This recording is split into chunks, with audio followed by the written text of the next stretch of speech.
सभी गुरुमुखों को साफ जय सच्चिदानंद जी। गुरु महाराज जी के पावन चरण कमलों में दासन दास का श्रद्धा पूर्वक कोटिन कोटिन साष्टांग दंडवत प्रणाम। ये लीला 28 जुलाई 2017 शाम 4 बजे की है। प्रकाश भगत जी जो आसनसोल में रहते हैं, 15 दिन पहले उन्हें हार्ट अटैक आया था और फिर 28 जुलाई को उन्हें पैरालिसिस अटैक आया। फुल लेफ़्ट साइड में डॉक्टर ने उन्हें दुर्गापुर हॉस्पिटल में एडमिट करने को कहा। उस समय उनकी हालत ऐसी थी कि वो पानी तक नहीं पी पा रहे थे और बोली भी बंद हो गई थी। पोजीशन बहुत क्रिटिकल थी और बचने की कोई उम्मीद नहीं थी। सभी रिश्तेदारों को पहुंचने के लिए सूचित किया गया। उनके परिवार को श्री गुरु महाराज जी के श्री चरणों में पूर्ण आस्था है। छोटी बच्ची भी श्री मंदिर में भजन पर बैठ गई और फिर कहती है कि मेरे दादू को गुरु महाराज जी कुछ नहीं होने देंगे, वो ठीक हो जाएंगे। प्रकाश भगत जी के बेटे ने दिल्ली में एक भगत जी को फ़ोन किया जिन्हें ध्यान में श्री गुरु महाराज जी के दर्शन होते हैं और उनसे भी बातें होती हैं।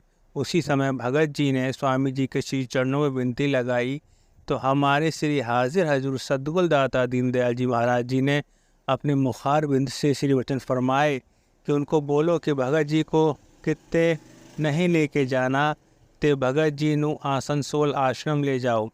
श्री मंदिर के सामने लेटाकर उपाय करो कि सारे नाम का जाप करें। 40 दिन की ज्योति श्री मंदिर जी में जलाओ। एक अखंड ज्योत 3 दिन के लिए जलाएं। इस ज्योति का घी और चरण धूलि को मिलाकर जहाँ जहाँ लकवा मार गया है वहाँ वहाँ लगाएं। जो भी इनको खाने पीने को दे हमें भोग लगा कर दे। असी भगत जी दे अंग संग। हाँ, इधर एम्बुलेंस आ गई थी। भगत जी को जैसे ही माथा टेका एक एम्बुलेंस में लेटाया गया। वहाँ से ही फ़ोन की घंटी बजी कि हमारे दाता दीनदयाल जी का हुक्मनामा आया है और ये सारी बातें बताई गईं।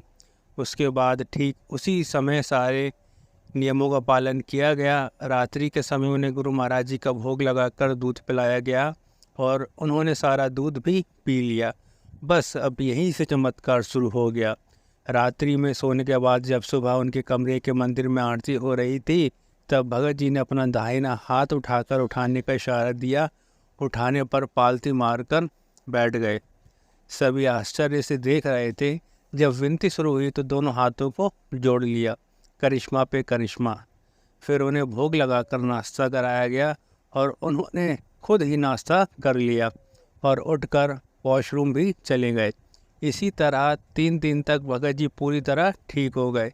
जिन लोगों ने भगत जी को 29 को देखा था सब लोग जयकारा लगाने लगे।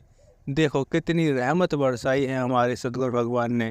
बिना दवाई के, बिना किसी डॉक्टर के, केवल श्री गुरु महाराज जी के आशीर्वाद से वो पूरे स्वस्थ हैं। फिर दिल्ली वाले भगत जी को स्वामी जी के चरणों में धन्यवाद की विनती के लिए कहा तो हमारे प्यारे स्वामी जी के वचन हुए कि जो गुरमुख 5.5 नियम बड़ी श्रद्धा नाल करदा है असी उस दे इस लोक ते परलोक विच भी हमेशा साई होने। हाँ, श्री गुरु महाराज जी का ये करिश्मा देख के यही कह सकते हैं कि भगवान खुद इस धरती पर हम जीवों को कल्याण करने और हमें 84 के जन्म मरण के चक्करों से आज़ाद करने के लिए अवतार लेकर आए हैं। प्रेम सहित बोलो जयकारा, बोल मेरे श्री गुरु महाराज की जय।